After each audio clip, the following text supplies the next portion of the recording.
ታሪክ ብዙ እንቆቅልሾችን አስተናግዷል።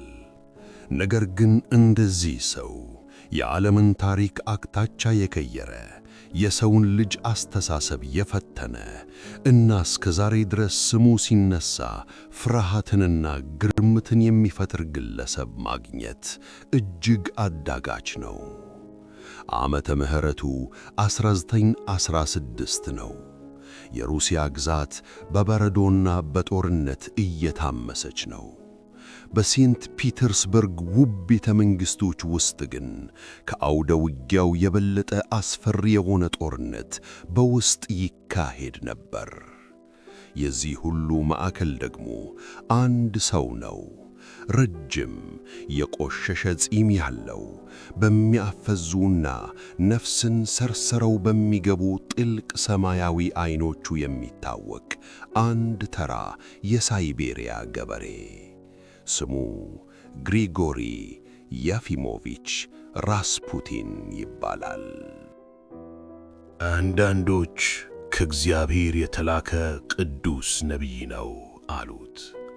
ሌሎች ደግሞ የዲያብሎስ ቁራጭ፣ ጥቁር አስማተኛ እና የሩሲያን ግዛት ለማጥፋት የመጣ ክፉ መንፈስ ነው ሲሉ ፈረጁት። እውነታው ግን ከሁለቱም የራቀ እና እጅግ በጣም ውስብስብ ነበር።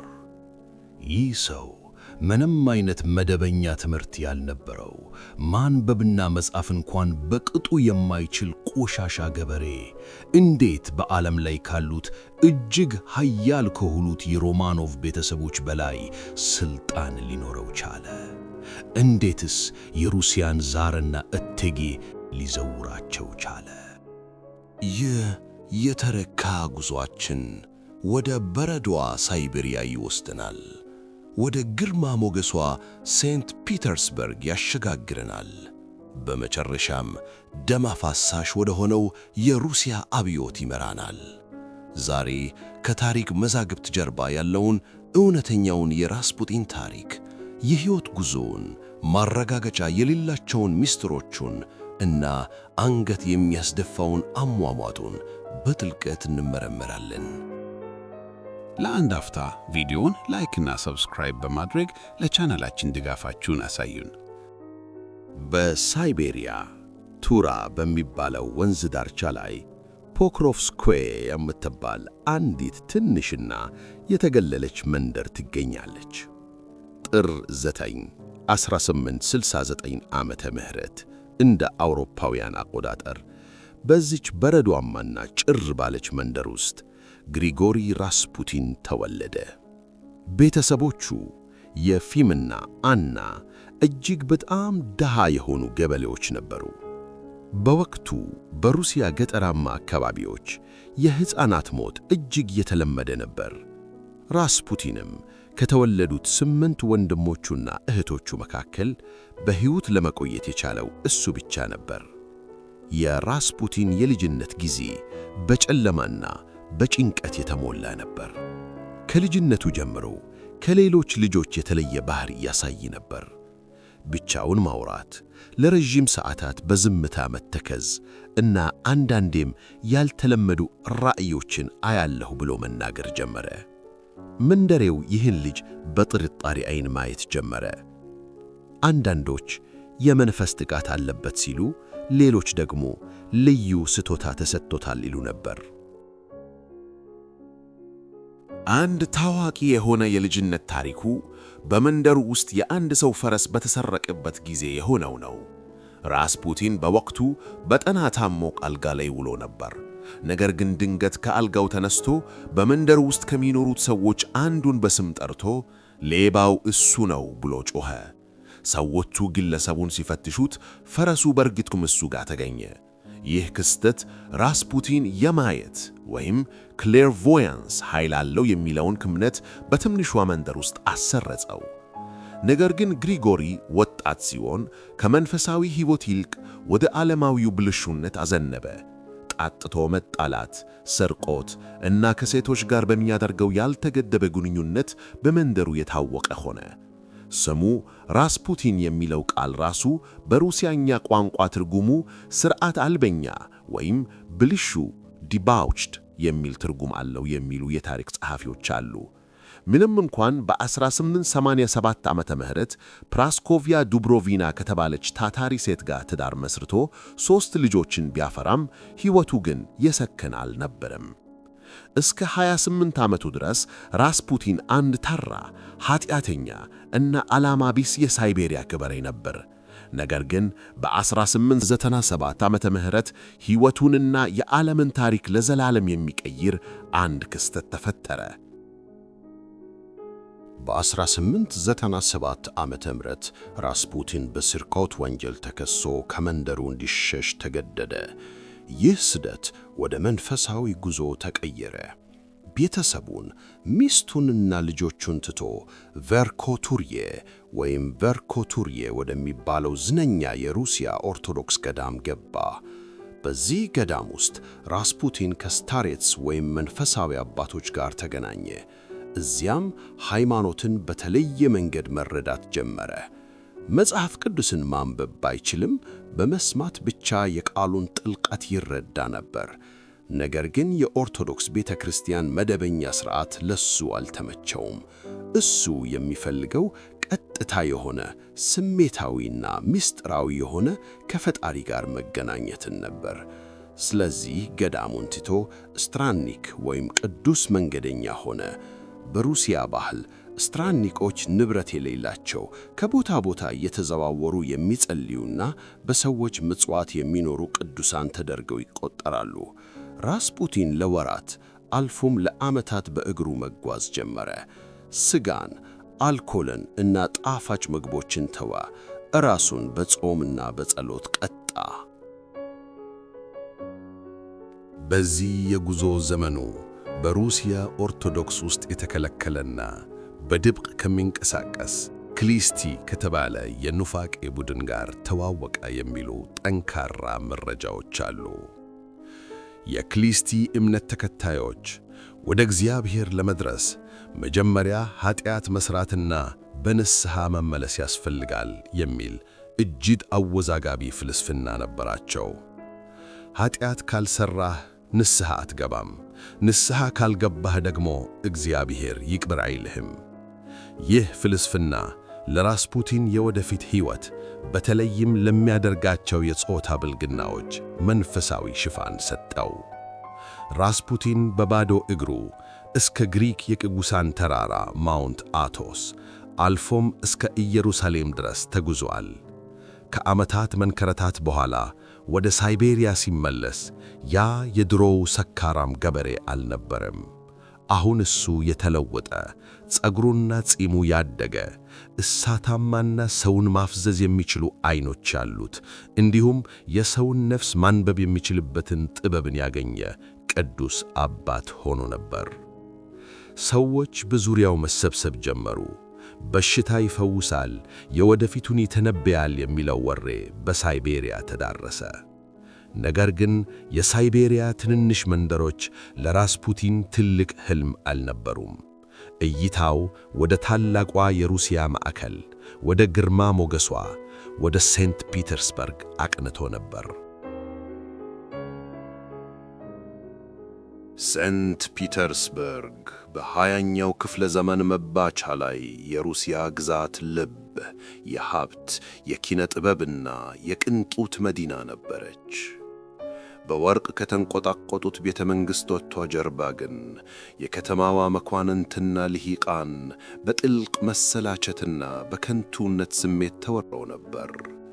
የፖለቲካው አለመረጋጋት፣ የ1905ቱ አብዮት ማዕበል እና በሩሶ ጃፓን ጦርነት የደረሰው አዋራጅ ሽንፈት የሕዝቡን ስነ ልቦና እያናጋው ባለበት በዚህ ወቅት የሴንት ፒተርስበርግ ሀብታሞች መጽናኛን የፈለጉት በፖለቲካ ወይንም በሳይንስ ሳይሆን በመናፍስታዊ ዓለም ውስጥ ነበር።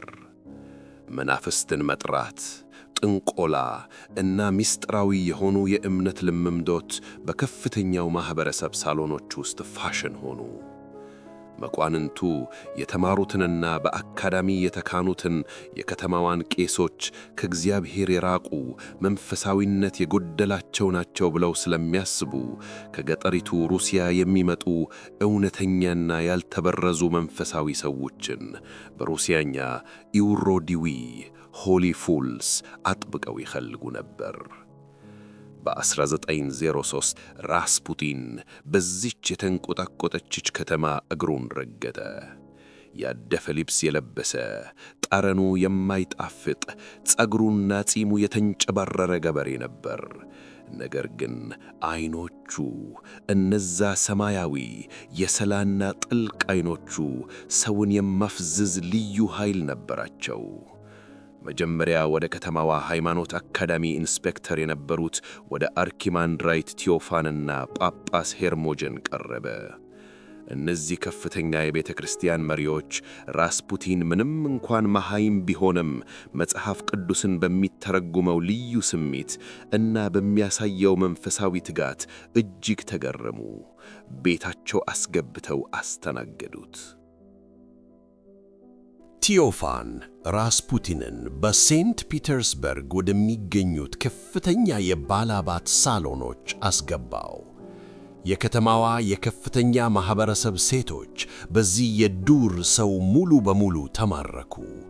ራስፑቲን የክሊስቲ የኑፋቄ ትምህርቱን በጥበብ እያስረጸ መንፈሳዊ መዳንን ለማግኘት መጀመሪያ ሥጋን ማዋረድና ኀጢአት መሥራት ያስፈልጋል የሚለውን አወዛጋቢ ፍልስፍና ይሰብክ ጀመር።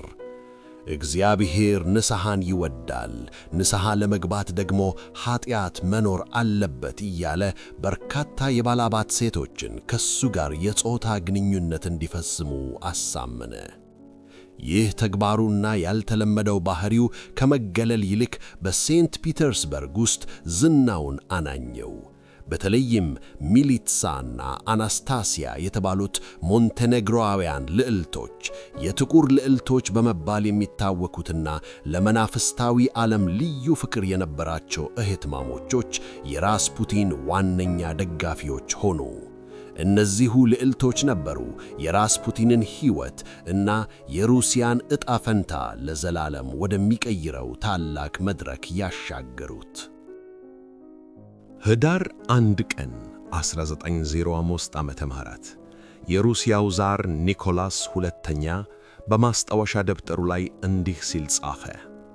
ዛሬ ከቶቦልስክ ግዛት ከመጣ አንድ ግሪጎሪ ከተባለ የእግዚአብሔር ሰው ጋር ተዋወቅን። ይህች አጭር ማስታወሻ የሮማኖቭን ሥርወ መንግሥት የ300 ዓመታት ታሪክ ገደል ውስጥ የሚከት ምዕራፍ ጅማሮ ነበረች። ዛር ኒኮላስና ባለቤቱ እቴጌ አሌክዛንድራ ኃያላን የሩሲያ መሪዎች ቢሆኑም በቤተ መንግሥታቸው ጠበቅ በሮች ጀርባ አንድ ማንም ሊያውቀው የማይገባ ልብ ሰባሪ ሚስጥር ደብቀው ነበር። እቴጌ አሌክዛንድራ የእንግሊዟ ንግሥት ቪክቶሪያ የልጅ ልጅ በዘር የሚተላለፈውን ሂሞፊሊያ የተባለውን የደም አለመርጋት በሽታ ለአንድያ ወንድ ልጇና የዙፋኑ ብቸኛ ወራሽ ለሆነው ለልዑል አሌክሴይ አስተላልፋበት ነበር። ይህ በሽታ እጅግ አሰቃቂና ጨካኝ ነበር። አሌክሴይ ሲጫወት ትንሽ ቢወድቅ ወይም ቢጋጭ የውስጥ ደም መፍሰስ ይጀምራል። ደሙ ስለማይረጋ መገጣጠሚያዎቹ እያበጡ እጅግ ከፍተኛ የሆነ ሕመም ይፈጥሩበታል። በወቅቱ ለዚህ በሽታ ምንም አይነት የሕክምና መፍትሄ አልነበረም። የሩሲያ ምርጥ የሚባሉት ሐኪሞች ሕፃኑ በሕመም ሲሰቃይና በሞት አፋፍ ላይ ሲደርስ ቆመው ከማየት ውጪ ምንም ማድረግ አይችሉም ነበር። እቴጌ አሌክሳንድራ በሐዘን በጭንቀትና በጥፋተኝነት ስሜት ተደቆሰች። ልጄን ያድናል ብላ ያሰበችውን መንፈሳዊም ሆነ ባህላዊ መፍትሄ ሁሉ መፈለግ ጀመረች። እናም ራስፑቲን መጣ። በ1907 ልዑል አሌክሴይ በጠና ታሞ ደሙ መፍሰስ አላቆም ብሎ ነበር። ዶክተሮቹ ተስፋ ቆርጠው የልጁን የሞት ዜና ለማሳወጅ እየተዘጋጁ ባለበት ሰዓት እቴጌ አሌክሳንድራ በድንጋጤ ራስፑቲንን አስጠራችው። ራስፑቲን ወደ ቤተ መንግሥቱ ገባ። ወደ ሕፃኑ ክፍል በመሄድ በልጁ አጠገብ ተንበርክኮ በጸሎት ተጠመደ። በሚገርምና ለማመን በሚከብድ ሁኔታ የልዑሉ ደም መፍሰስ ቆመ። ሕመሙም ጋብ አለ። ይህ እንዴት ሊሆን ቻለ? የታሪክ ምሁራን እስከ ዛሬ የሚሞግቱበት ጉዳይ ነው። አንዳንዶች ራስፑቲን ሕፃኑን የማፍዘዝ ሃይፕኖሲስ ጥበብ ተጠቅሞ የልብ ምቱን በማቀዝቀዝ የደም ግፊቱን ቀንሶታል ይላሉ። ሌሎች ደግሞ ዶክተሮቹ ለሕመሙ ማስታገሻ የሰጡት የነበረውን አዲስ መድኃኒት አስፕሪን ደምን የማቅጠን ባህሪ ያለው መሆኑ በወቅቱ አይታወቅም ነበር። ራስፑቲን ሕፃኑን አትነካኩት ይረፍ ብሎ በማስቆሙ ነው ይላሉ። በተጨማሪም ራስፑቲን በራሱ መረጋጋትና በራስ መተማመን የተረበሸችዋን እናት አሌክሳንድራን በማረጋጋቱ ያ ስሜት ወደ ሕፃኑ ተላልፎ ፈውሶታል የሚል ጠንካራ መላምት አለ። ምክንያቱ ምንም ይሁን ለዛር ኒኮላስና ለእቴጌ አሌክሳንድራ ውጤቱ አንድና አንድ ብቻ ነበር። ይህ ሰው ከእግዚአብሔር የተላከ ልጃቸውን ከሞት የሚያድን ቅዱስ ነቢይ ነው። ከዚያች ቀን ጀምሮ ራስፑቲን ሥልጣን በቤተ መንግሥቱ ውስጥ ወደር የለሽ ሆነ። ዛርና እቴጌይቱ የእኛ ወዳጅ our friend የሚል ስያሜ ሰጡት። ልጆቹም ሳይቀሩ ከእሱ ጋር ጥብቅ ቁርኝት ፈጠሩ። እቴጌ አሌክሳንድራ ራስፑቲን የተናገረው ሁሉ የእግዚአብሔር ቃል እንደሆነ ማመን ጀመረች። ራስፑቲን ለልዑሉ ሕይወት ዋስትና፣ ለቤተሰቡ ደግሞ የብረት ጋሻ ሆነ። ነገር ግን ይህ ውለታ ለሩሲያ ግዛት መፍረስ ዋነኛው ምክንያት የሆነ መምጣቱን ያወቀ ማንም አልነበረም። የንጉሣውያን ቤተሰቡ ከዚህ ምስጢራዊና አወዛጋቢ ገበሬ ጋር የፈጠሩት ጥብቅ ቁርኝት ከውጭ ሆነው ለሚያዩት የሩሲያ ሕዝብ፣ ፖለቲከኞችና መኳንንት አሳፋሪና አደገኛ ቅሌት ሆኖ ይታይ ጀመር።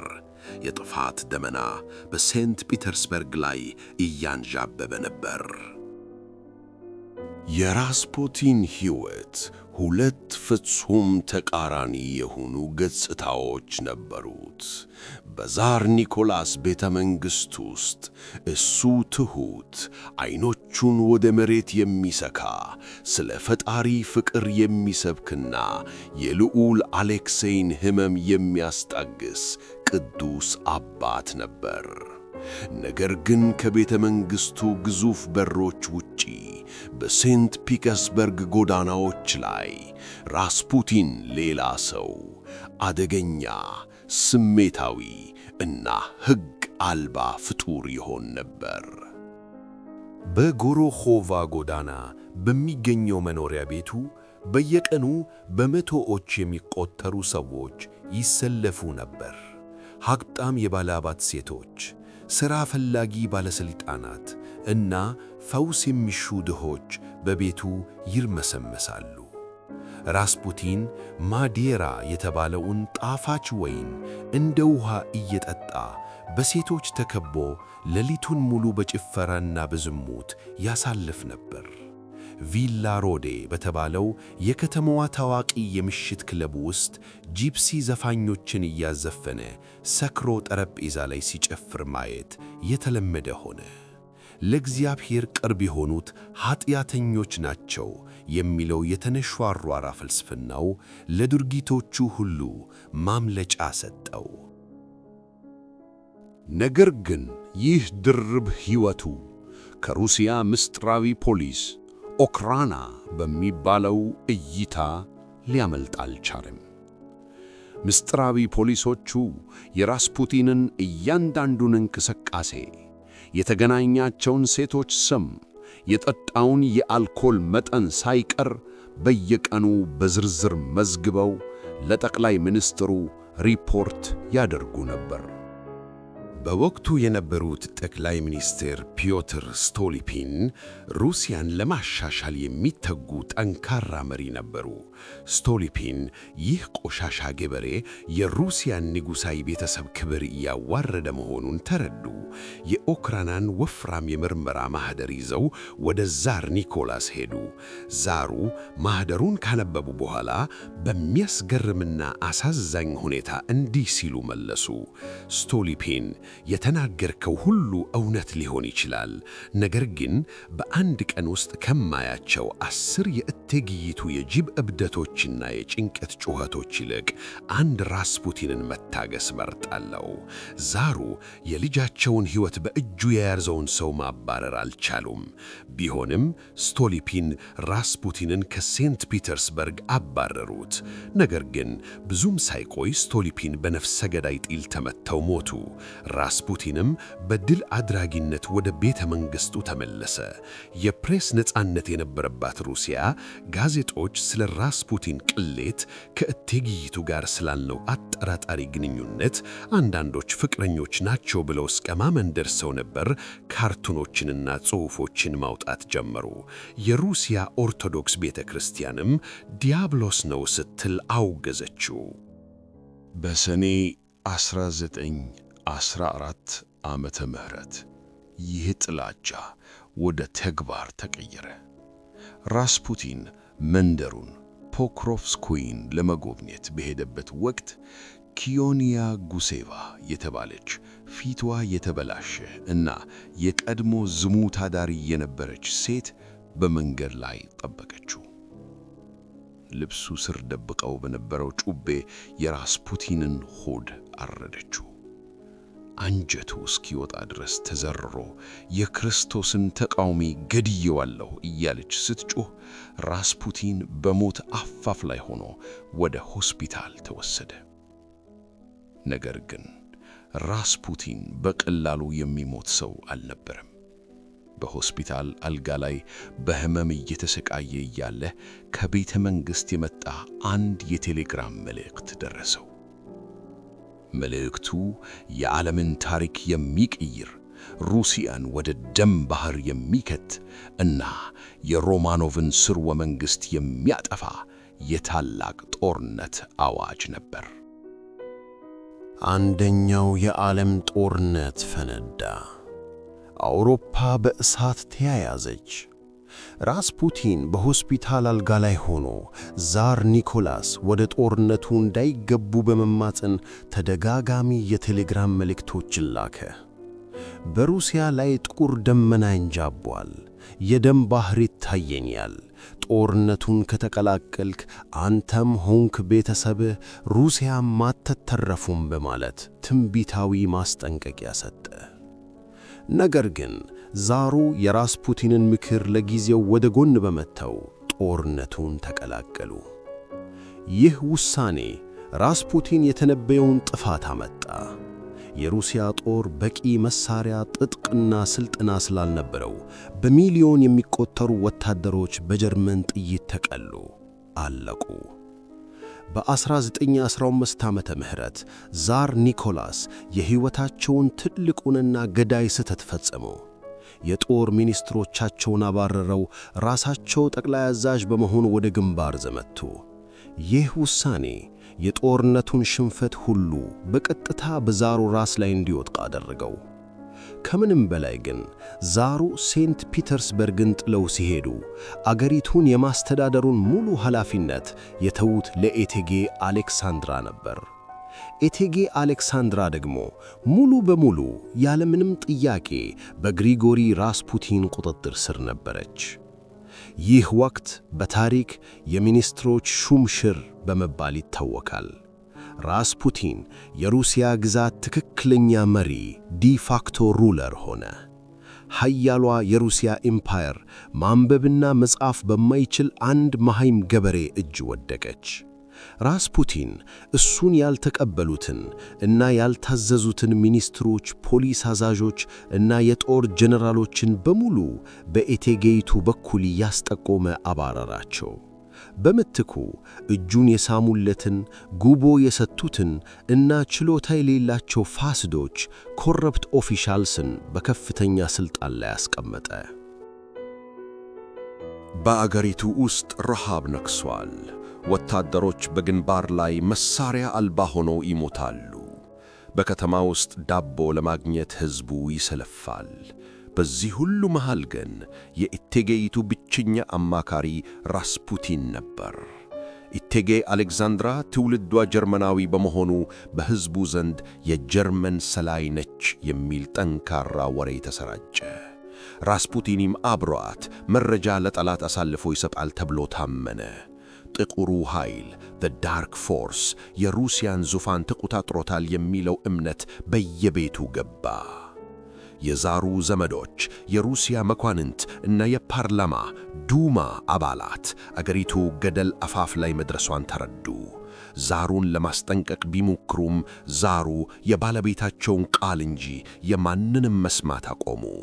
ሩሲያን ለማዳን የሮማኖቭን ስርወ መንግሥት ከውድቀት ለመታደግ አንድና አንድ አማራጭ ብቻ ቀረ። ዲያብሎሱ መገደል አለበት።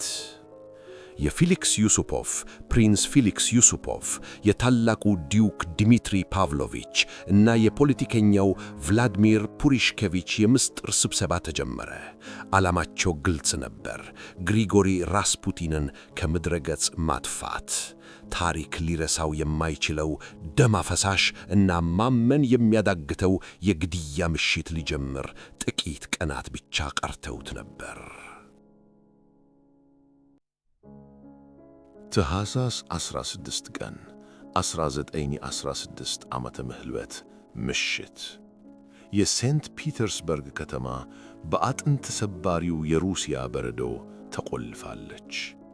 በሞይካ ወንዝ ዳርቻ ላይ በሚገኘው የተንቆጠቆጠው የልዑል ፊሊክስ ዩሱኮቭ ቤተ መንግሥት ውስጥ ግን የሞቀና የጨለመ ዝግጅት እየተደረገ ነበር። ልዑል ዩሱፖቭ በሩሲያ ውስጥ ከዛሩ ቀጥሎ እጅግ ባለጸጋ የነበረ ወጣት መኳንንት ነው። እሱና ግብረ አበሮቹ ግሪጎሪ ራስፑቲንን ለመግደል ፍጹም የሆነ ወጥመድ አዘጋጅተው ነበር። ወጥመዱ የዩሱፖቭ ቆንጆ ሚስት ልዕልት አይሪና ነበረች። ራስፑቲን ለሴቶች ያለውን ድክመት ጠንቅቀው ስለሚያውቁ ልዕልት አይሪና ልታገኝህ ትፈልጋለች ብለው በማታለል ወደ ቤተ መንግሥቱ እንዲመጣ አደረጉት። በርግጥ ልዕልቷ በወቅቱ በክራይሚያ ነበረች እንጂ በቤተ መንግሥቱ አልነበረችም። እኩለ ሌሊት ካለፈ በኋላ ራስፑቲን ልዩ ከሆነው የሐር ሸሚዙና ውድ ፀጉር ከለበሰው ኮቱ ጋር የሞይካን ቤተ መንግሥት ደጃፍ ረገጠ። ዩሱፖቭ በእንግድነት ተቀብሎት ድምፅ ወደማይወጣበት ሳውንድ ፕሩፍ የከርሰ ምድር ክፍል ይዞት ወረደ። ክፍሉ በውብ ምንጣፎች አሸብርቋል። በጠረጴዛው ላይ ደግሞ የሻይ ዳቦች፣ ኬክስ እና ራስፑቲን እጅግ የሚወደው ማዲየራ የተባለ ጣፋጭ ዋይን ተደርድሯል።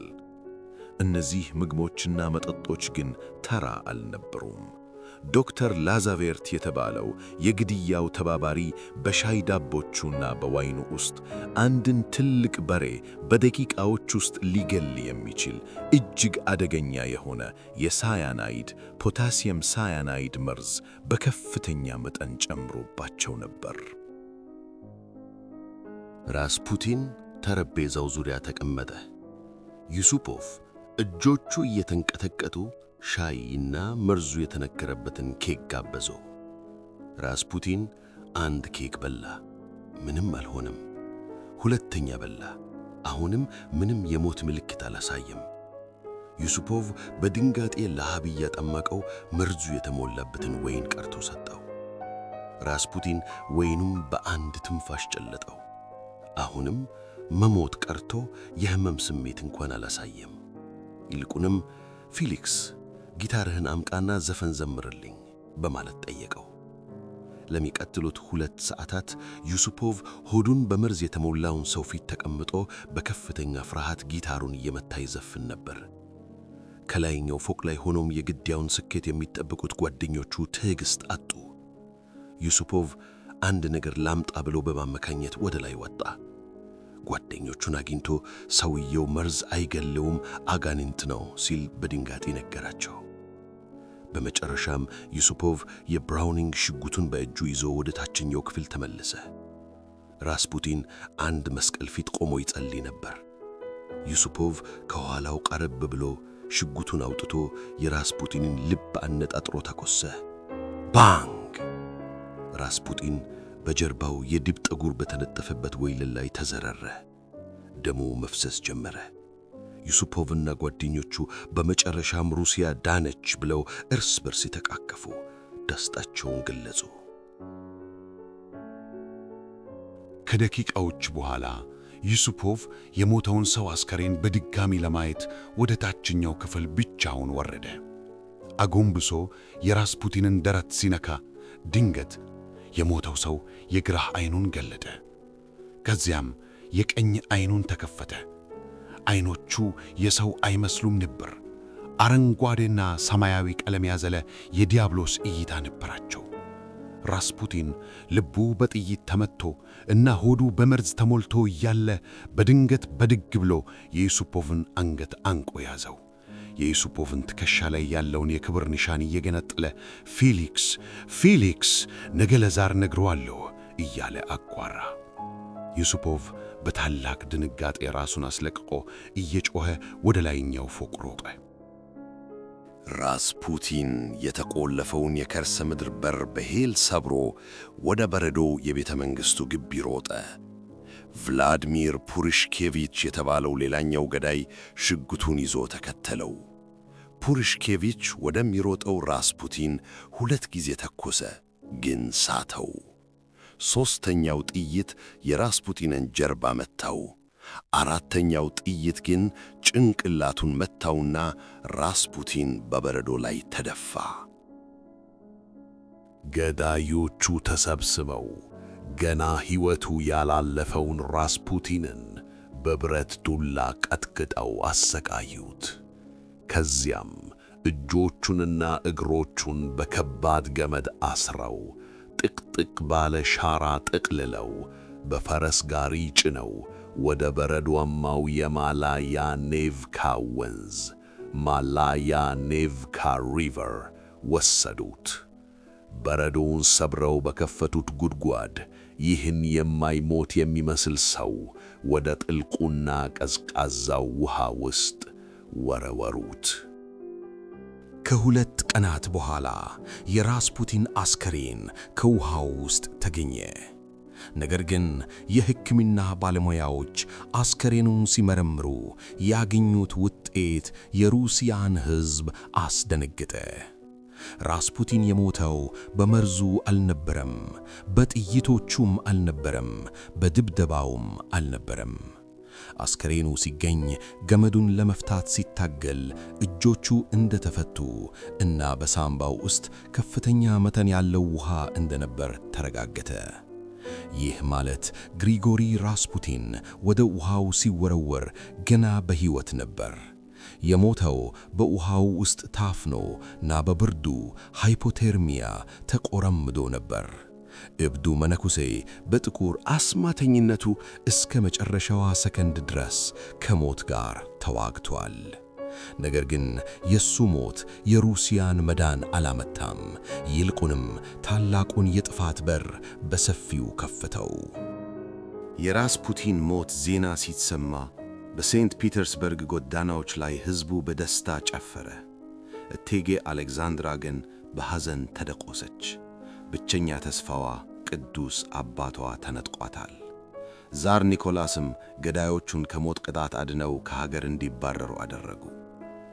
ነገር ግን ከግድያው ጥቂት ሳምንታት በፊት ራስፑቲን ለዛር ኒኮላስ የጣፈው አንድ ደብዳቤ ነበረ።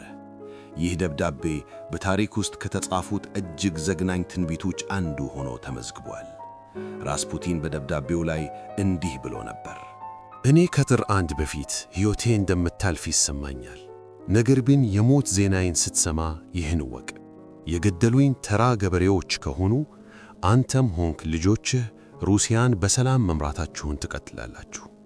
ነገር ግን እኔን የገደሉኝ የዘር ሐረግህ የሆኑ መኳንንት ከሆኑ የእነሱ እጅ በደሜ ከተጨማለቀ ማንም መኳንንት በሩሲያ ምድር ላይ አይቀርም። ወንድም ወንድሙን ይገላል። አንተና ቤተሰብህም ሩሲያን ከ2 ዓመት በላይ አትገዟትም። በሩሲያ ሕዝብ እጅ ትጠፋላችሁ። ይህ ትንቢት ፊደል በፊደል ተፈጸመ። ራስፑቲን ከተገደለ ልክ ከ2 ወራት በኋላ በየካቲት 1917 የሩሲያ አብዮት ፈነዳ። በመጋቢት ወር ዛር ኒኮላስ የ300 ዓመቱን የሮማኖቭ ሥርወ መንግሥት ዙፋን ለመልቀቅ ተገደዱ። በጥቅምት ወር ደግሞ ቭላዲሚር ሌኒን የሚመራው የቦልሸቪክ ወይም ኮሚኒስት ፓርቲ ሥልጣኑን ተቆጣጠረ።